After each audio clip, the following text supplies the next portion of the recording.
La saison 2 de Jujutsu Kaisen vient tout juste de débuter, et si vous n'étiez pas au courant, cette saison marque l'arrivée de Shota Goshozono au poste de réalisateur, qui était anciennement occupé par Sungo Park. Dans cette vidéo, on va opposer les deux visions des réalisateurs sur cette licence, en comparant la première saison sous la réalisation de Park et le premier épisode de la saison 2, étant storyboardé et réalisé par Gosso. Évidemment, le but n'est pas de déterminer quelle saison s'en sort le mieux, étant donné qu'il est encore bien trop tôt pour établir un tel constat avec seulement un épisode de sortie sur cette deuxième saison. On va plutôt se concentrer sur l'apport de Gosso à Jujutsu Kaisen. Tout d'abord, on va contextualiser un peu plus cette saison 1, en présentant quelques membres clés du staff de manière à faire ressortir les points positifs et négatifs de cette production. On commence avec Sungo Park, le réalisateur de cette première saison, est souvent surnommé le One Man Army, tant sa productivité est impressionnante, surtout quand il s'agit de produire des storyboards ou de l'animation clé. C'est une personne qui a toujours pris plaisir à diriger, storyboarder ou animer des scènes d'action, ce qui ne laisse présager que du bon pour l'adaptation d'un shonen comme Jujutsu Kaisen. Il bénéficie également de très bons contacts dans l'industrie japonaise, qui forcément augmente les chances de retrouver d'autres très bons réalisateurs d'épisodes ou animateurs sur cette licence. Et en parlant de contacts, ça nous donne l'occasion d'aborder un autre membre clé du staff, Keisuke Seshimo, le producteur d'animation de Jujutsu Kaisen. En très bref, le rôle consiste à rassembler le main staff, mais je vous laisse regarder ma vidéo plus en détail sur ce sujet. Seshimo est sans aucun doute l'anipé le plus reconnu chez MAPPA à l'heure actuelle. En témoigne sa capacité à pouvoir ramener de très bons animateurs sur les productions dont il est en charge. On va retrouver également plusieurs animateurs qui ont l'habitude de collaborer avec lui, comme par exemple Keiichiro Watanabe ou encore Yoshihide Hideue. Cependant,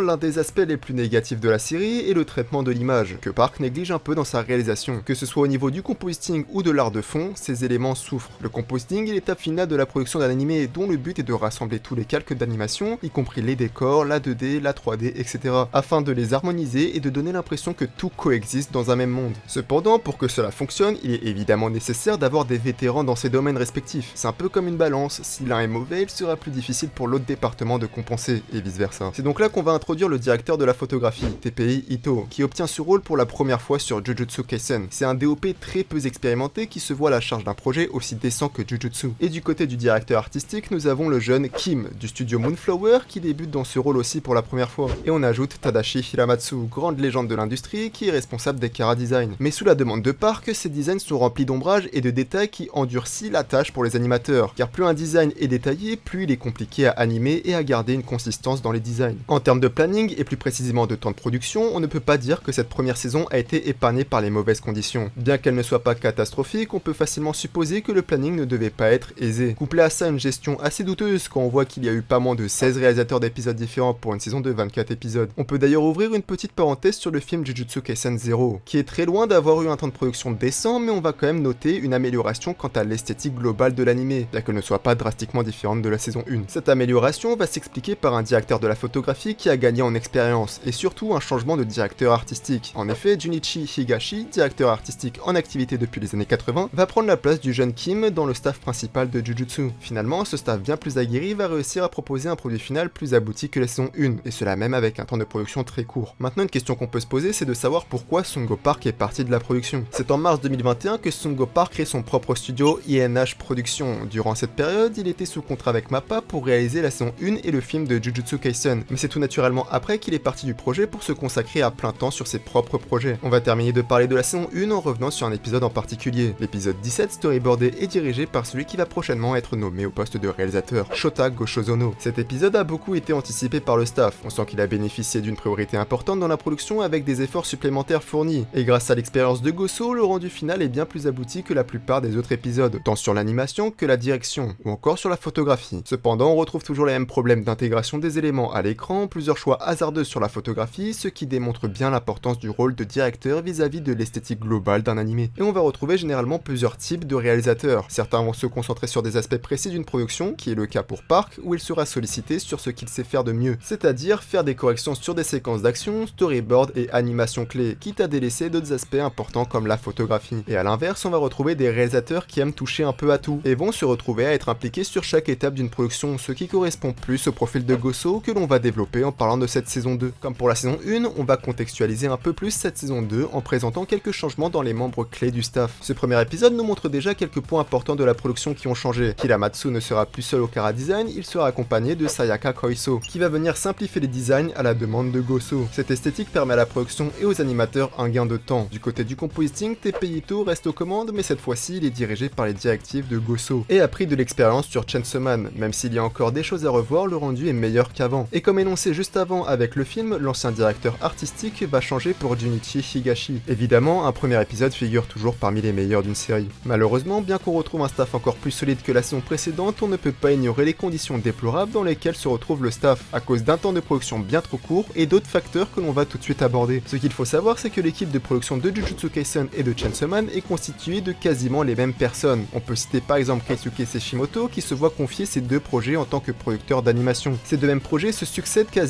avec moins d'un an d'attente qui s'écoule entre la sortie des deux projets. Vous l'aurez compris, tant que Chainsaw Man n'était pas complètement terminé, il était difficile pour le staff de travailler en parallèle sur cette deuxième saison de Jujutsu Kaisen. Il est donc impossible d'espérer une production saine lorsqu'on alloue aussi peu de temps de production à une équipe qui doit travailler sur deux projets qui ne sont pas beaucoup espacés par le temps. La solution la plus simple aurait été que le comité accepte de décaler cette deuxième saison afin de permettre au staff d'être moins accablé par le planning très serré. Mais le principal fautif dans cette histoire va rester les dirigeants de MAPPA pour avoir attribué deux projets à cette même équipe. Bien entendu, ça ne veut pas forcément dire qu'une catastrophe est à prévoir et que la saison va drastiquement s'écrouler au fil des épisodes. La saison 2 peut très bien s'en sortir sans qu'on voit une grosse différence à l'écran grâce au dévouement du staff avant tout. Mais il est fort à penser que certains épisodes vont devoir être sacrifiés au détriment d'autres épisodes jugés plus importants par le staff. C'est donc la fin de cette courte vidéo où j'aborde le sujet de la saison 2 de Jujutsu Kaisen. N'hésitez pas à vous abonner et à liker, ça fait toujours plaisir, et à partager car ça aide grandement la chaîne. Sur ce, à une prochaine.